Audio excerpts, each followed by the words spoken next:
Gall bladder stone আজকালকার দিনে অনেক মানুষের হয়ে থাকে। ভাবলাম আজকে কথা বলা যাক এটা কেন হয় সেটির বিষয়। অ্যাস্ট্রোলজিক্যালি জুপিটার অর্থাৎ বৃহস্পতি যদি হেলথের জায়গায় কানেক্ট করে তাহলে তার কিন্তু গল ব্লাডার স্টোন হওয়ার চান্সেস ভীষণ বেড়ে যায়। এছাড়া যদি তুমি দীর্ঘদিন ধরে কোনো মানুষের প্রতি বা কোনো ঘটনা যা তোমাকে আঘাত দিয়েছে সেই ঘটনাটার প্রতি একটা তিক্ততা মনে রেখে দিয়েছো, সেই তিক্ততাটা চাইলেও তুমি ছাড়তে পারোনি, তাহলে কিন্তু তোমার গল ব্লাডার স্টোন হওয়ার চান্সেস খুব বেশি।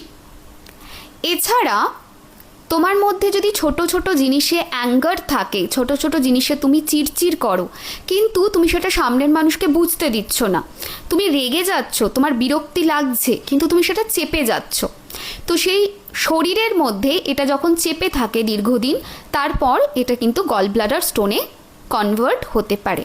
ডেফিনেটলি মেডিকেলি আলাদা রিজন রয়েছে। মেডিকেল পরিভাষাটা আমি বলবো না, কারণ ওটা আমার পার্ট নয়। আমি আমার অ্যাস্ট্রোলজিক্যাল পরিভাষাটাই বললাম যে এই কারণে হয়।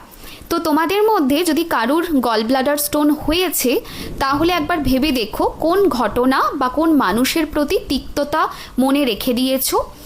আর কোনো এরকম সময় কি কিছু হয় যখন তোমার রাগ হচ্ছে, বিরক্তি হচ্ছে, কিন্তু তুমি সেটা যা হোক তা হোক করে চেপে যাচ্ছ, তুমি সামনের মানুষকে বলছো না?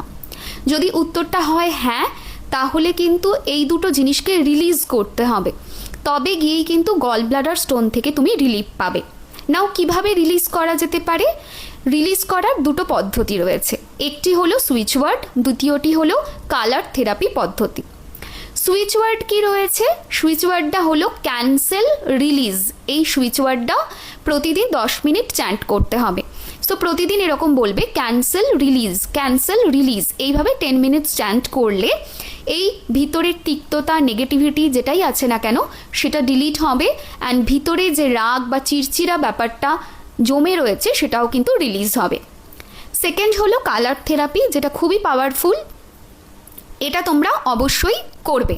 হাতে কোথায় ছবি আঁকতে হবে, মানে কোথায় ড্র করতে হবে, তার একটা স্যাম্পল ছবি আমি ভিডিওতে দিয়ে দিলাম, তোমরা দেখে নাও। হাতের ঠিক এই জায়গায় দুটি কালি তোমাদেরকে ড্র করতে হবে, একটি হলো নীল কালি, নীল কালির ঠিক নিচে হচ্ছে অরেঞ্জ কালি, ঠিক আছে?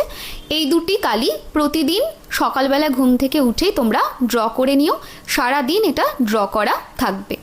হ্যাঁ, হাত ধুলে তো ডেফিনেটলি উঠে যাবে, তো আবার তুমি ড্র করে নিতে পারো। পিরিয়ডে কালার থেরাপিটা করা যাবে, সুইচ ওয়ার্ডটা চ্যান্ট করা যাবে, অ্যান্ড কালা অশৌচেও এটা করা যাবে, তাই নিশ্চিন্তে তোমরা এটা করতে পারো।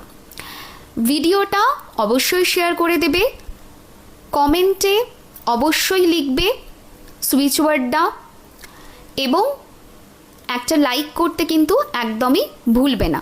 সবাই খুব ভালো থেকো, আসবো আবার নতুন ভিডিও নিয়ে। টাটা।